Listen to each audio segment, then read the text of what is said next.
Hey YouTube, how's it going? This is Gamester81. We've got another exciting Game Talk video here, and today's Game Talk guest is Strictly Sega and Strictly Sega America. How you guys doing? Hello. Hello. I'm Grouse. So guys, please introduce who you are and your name and kind of where you're from. Charlie, we'll start with you.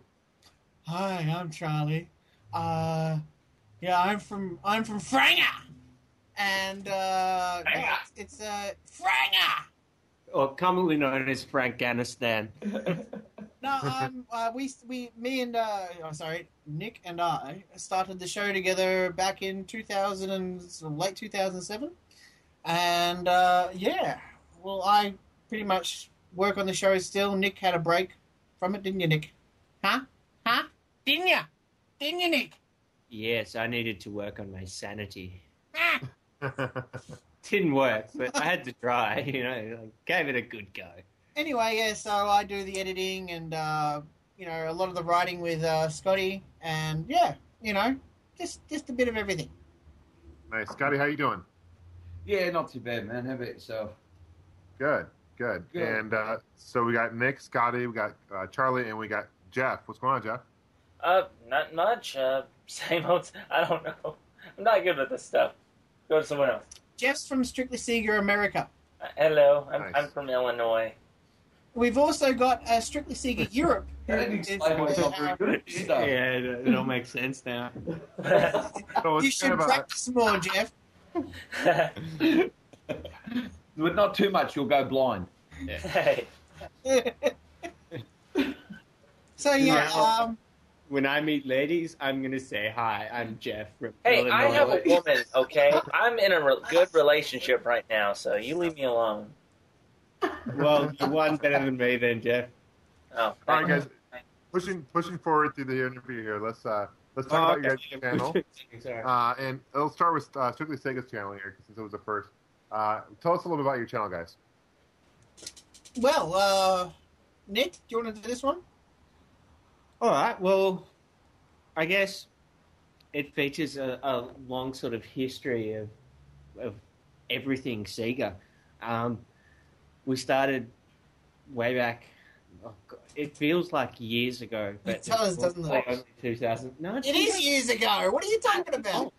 Technically, It's it's a still few years years ago. It's a few Yeah, years. but it's still years ago. Well, yeah, it is, I suppose. So anyway, This is more than 1 year. Right. So, now that we've got that sorted out, yeah. Now we know the direction that we're going with this conversation. Which is Yeah, forward. and We're moving forward like the Labour moving Party. forward with promise. That's better than specificity. Okay, so All right, so anyway, moving forward. our channel sort of what we tried to do with the show was do some videos that were a little bit different. We figured out angle with Sega was good for us because we always have had a thing with Sega, and it works with Australia because Sega was bigger in Australia than Nintendo was for a lot of our early gaming. Very much through the 80s. Yeah. And early 90s, yeah, definitely. I started off playing games on a ColecoVision and then moved on to the Super Nintendo, and then eventually got myself a Sega Saturn. And I was a huge Sega Saturn nut over the years, and still collecting even as we started doing the show. So it seemed like a natural progression. Everybody else was doing Nintendo videos. I was a Sega fan. I thought, well, let's do a couple of Sega videos instead. Right on. It's interesting, Charlie. You kind of skipped over the Master System or the Master Drive. Mega Drive, I should say. We call it the Genesis here. Well, personally, I did, yes, but I mean, I would, often go down to the local video shop, and they had some kiosks set up there that had the Mega CD and the Mega Drive and stuff like that, and I would often play it there, and I would occasionally rent the Master System with, you put a deposit on, and you could rent the actual console itself. And it was pretty cheap to rent the console as long as you could get the deposit out of your it's parents. just a matter of having the deposit and go, you're going to get it back! Well, I bought a Mega Drive. That was my introduction to Sega. I had me friends and people I knew that had Master Systems, but, I was like most 70s kids. I had an Atari, and then there was nothing for many years until I basically was working and could afford my own toys. Yeah, I went from Atari to Mega Drive as well.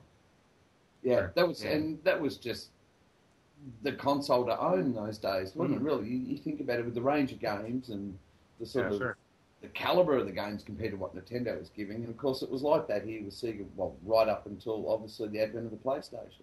Speaking of Atari, I've been playing that Halo game that you suggested to try out, John. Oh yeah, what do you think? It is. I get why people like it so much. There is actually a really good, aspect to that. That would be a really good game if it came out back in the day. But oh well, that's the way it is, isn't it?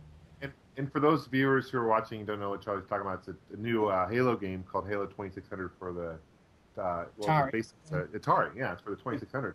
And there's I'll put a link below as well so you guys can check that out. But awesome game. And there's I actually personally I played the emulated version because there are only a limited amount of copies available, and I wasn't about to go purchase one. But yeah, it was good fun. Good fun. Yeah, good stuff. Good stuff.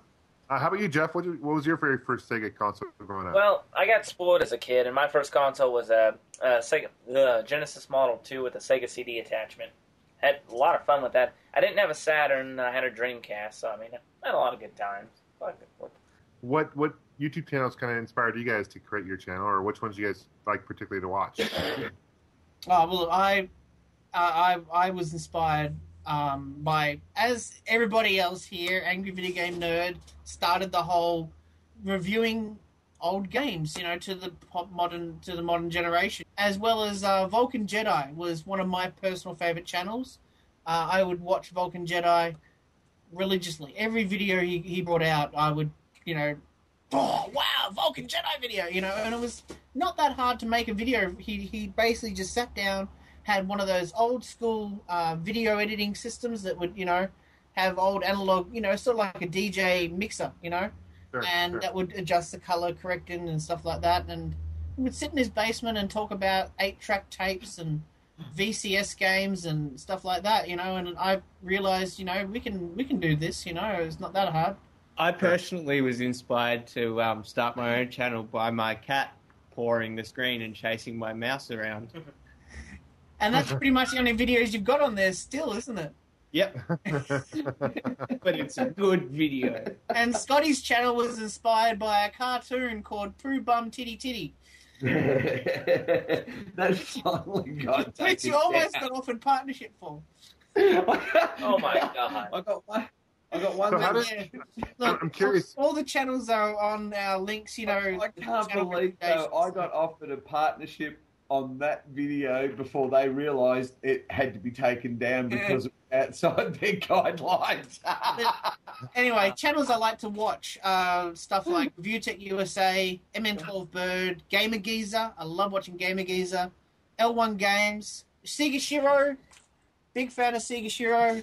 Chipsters, he does great videos. Matt Chat, Orbit Gamers. They're all in our channel recommendations section down below. Everyone has it on the channel now. There's also some other ones. Steve Benway. Yeah, Steve's great. He's been a great contributor to the gaming, to the retro gaming community as well. Making that website that has every single channel. Hats off to him. Really, that was really good. And then there's your videos, John. I do want to plug this. I'll say this though. Even though your screen name is Strictly Sega, you do review other games outside of Sega. We have done that, yeah. We've done an Atari video. We've got a Nintendo Game Boy SP video coming up. Yeah. We've occasionally dabbled outside Sega, yeah.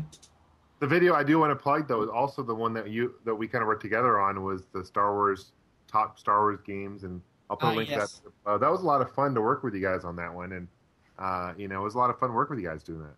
So it's good to have such a incredible special effects budget to be able to work with. $8 million. Could you believe we had $8 million to work on a 10-minute episode?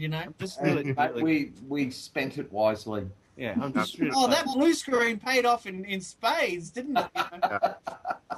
So I have another question for you, kind of changing the subject here, though. I noticed you guys say Sega a lot rather than Sega. Is that an Australian thing or Aussie thing? What's the deal with that? Oh, yeah, we got to wrap this up. Very much an Aussie too. To click, yeah. But what were you saying, Nick? No, I was just saying it's very much an Aussie Kiwi thing. Yeah. Oh yeah, well there's a commercial if you guys want to check out. If you can put a link down here, John, that'd be awesome. Sure. You know, it's an ad that came out. It's called "Did You Know," and it really gives you a good example of why we say Sega instead of Sega. You know, we get comments a lot saying, you know, it's Sega, asshole, say Sega, you know. And if you look at any Australian commercial that had 4 Segas, you know, Mega Drive, Game Gear, Master System, they all said Sega, and that's established us into our ways that we say it now, you know. Well, at least you don't say Nintendo.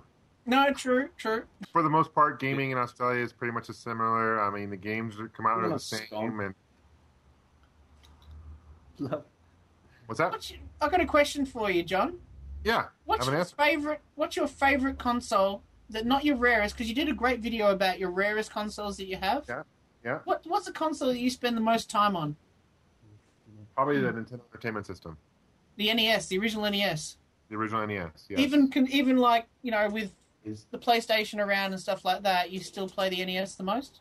I do. I've been playing BattleKit a lot, which is a great new kind of a home port, you know, a homebrew game. I've been playing a lot on that. Oh, that Christmas NES title was fantastic with the glowing lights on it. Yeah, so I play that probably the most. I play ColecoVision a lot. Actually, you mentioned that before. Yeah. I got a cart with all the ColecoVisions in one. Is that the SD card? You can put an SD card into it. No, it's actual just a cart. It's actual cartridge now. It's pretty amazing. It's right. there. But it's got like 128 games in one, which is pretty fascinating. So yeah, that is I'm more of a retro game by heart, but I do play a lot of PS3. My 360 crashed for the 4th time, which is frustrating. So, no. But yeah, I mean, how about you guys? Yeah, I guess you guys I've like 3/4 finished Sega GT on the Dreamcast in like 4 days? 4 days, yeah. These last few months, I've been playing the PlayStation 3 and the Dreamcast mostly. Well, I got poor Nick here slaving away for an upcoming episode, and he's bashing away at Sega GT, and I'm kicking back playing Tomb Raider at the moment and enjoying myself. Just waiting him to finish. We've got on Steam lately as well this year.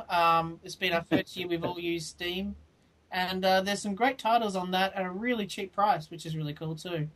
Yeah, we've just been getting into Steam. I used to use it ages ago for Counter-Strike, and then I didn't have an internet connection for a while and stuff, and then I've just gotten back into it, and it's really handy. Yeah. No, you know, you can't sit back on the couch and really take in the game like you can when you're sitting in front of the computer, but it's still good. I mean, it's very easy and it's a lot cheaper, and you can just plug an Xbox 360 controller in and off you go. You know, it's really easy. So before we run out of time, guys, one last question for you: What kind of videos can we expect from your channel moving forward for both Strictly Sega and Strictly Sega America? Well, we've got some episodes that are coming up with a little bit of a different format. Like me and Scotty are going to be doing an episode together, and me and Chuck are going to do like a. And then me and Scotty have got one as well. Yeah. So we've got 3 episodes that are all in different stages of production at the moment, and we've got so that should be interesting. Should we give away what games they are, guys? Well, we just mentioned ours anyway. Sega GT. Scotty and I are doing Omega Factor, Astro Boy Omega Factor on the Game Boy SP. And what's the third one, guys? No point asking me. It's between you two. Isn't that going to be the Flash episode? Oh, that's right. Panzer Dragons Y. And having a look at all this famous demo discs that came out for the Sega Saturn as well. That's one thing, I guess, that is a little bit of a difference between America and Australia. We got heaps of demo discs out here, and that was really huge here. Mm. And Jeff, how about for you? What videos are coming out for your channel? Well, I've got one review I'm recording for. I'm not going to say anything. I know that's just me though. Oh, come on, Jeff. I know. Give it up. No. Come on, Jeff. No. Come on, Jeff. You can do it, Come on, Jeff. I'm not having sex with you, Charlie. No, damn it. You know you can do it. But yeah, I got one filming and production, and then I've started that new show about like what favorite songs from Sega I enjoy. And you have a new member joining the channel too, don't you, Jeff? I do. Yep. So stay tuned for that, guys. Oh yeah, I do. That's right. Yeah. Ooh. I think we're kind of running out of time, unfortunately. Yeah, we should be. I really appreciate anything else you guys want to add. I really appreciate you guys being on the show. I really encourage my viewers. I'll check out their channels below. I'll put links. Thanks, guys. These guys, they put a lot of work into the editing and a lot of time in the videos, and I think they're great guys. So, well, yeah, we'd like to entertain you. You know, you fellow viewers out there. We enjoy watching your videos, so we hope you enjoy watching ours too. Yeah, and thanks everyone for all the views and stuff. Makes it easier to. And thank you, John, for the huge subscriber surge we've had over this past year. There's a very wonderful lady here in Australia once said, "Subscribe or I'll rip your bloody arms off." Was that Auntie Jack? Auntie Jack. That's hilarious. It's something Australian for you. All right. That's fine. All right, guys. Well, I appreciate your time. Thank you. All right. Thanks, take care. John. Bye-bye. And stop.